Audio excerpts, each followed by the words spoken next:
So just a quick one here. People have been asking me, what do I do? Bitcoin is now above $100,000. You told me not to buy it. The stock market's going through the roof. Tesla's so expensive. Nvidia's worth more than the UK stock, the entire UK and German stock market and French stock markets put together. Yeah, they just sell chips, but apparently they're worth more than VW and BP and HSBC and L'Oreal and blah, blah, blah, all together. Yeah, right. How do I get involved? Should I buy now? My answer is this, guys. February 2025. It's all going.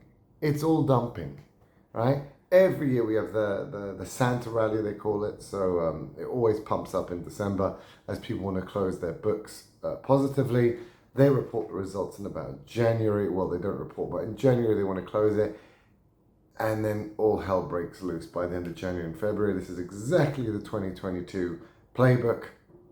And we can see that if you look at the RRP. RRP is the reverse repo purchasing facility of the Fed. What happened? In 2020, the Fed printed $9 trillion. It printed 80% of all dollars in circulation. You heard me right. Every dollar now, for every $5 now you see in the world, 4 were printed in 2020 and 21. Only one is a pre-2020 dollar. That's how insane it is. Yes, that's right.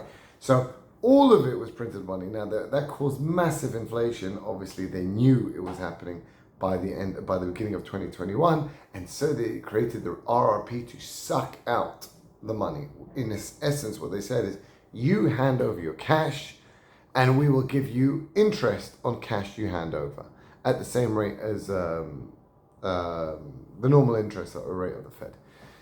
Not enough started coming in, so they started increasing the interest rates, as we know, till 5%. Lots of money came in until 2022. And then obviously the stock market crashed, so even more money came in. And they ended up with about $2.3 trillion dollars worth of cash held at the Fed. They printed themselves. But anyway, it was held at the Fed by these banks or financial institutions by mid-2022. So from then, it started slowly coming down from 2.2 trillion, slowly coming down until today.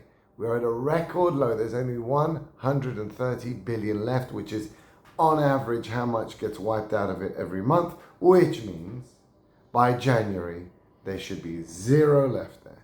There is no more pumping coming into the stock market from this cash supply that the Fed had printed, that has been slowly drip fed back into the economy and allowing inflation to keep going nicely at what they like, 3%, 3.5%. That's generally what they like, right? Wiping people's savings, making things go up in price, making house prices still go up, making stock prices go up, making all asset classes go up. Anyway, that comes to an end in January. There will be no more RRP left. There's no more cash coming in to boost stock market. And then we have a problem, because there is no demand for debt, there is no demand for new loans, there is no new innovation, there's no new companies, everyone's in very, very tight circumstances. And so therefore, once that happens, everything collapses, because if you miss one loan payment, everyone is connected to you. The entire global financial system is connected to even minor loans nowadays.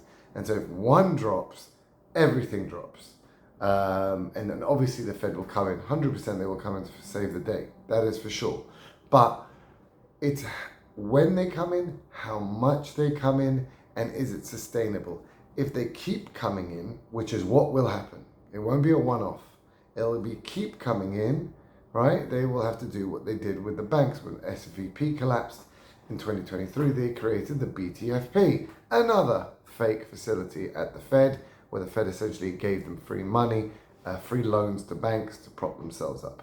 This will definitely happen again. It was closed, by the way, BTFP, in 2024.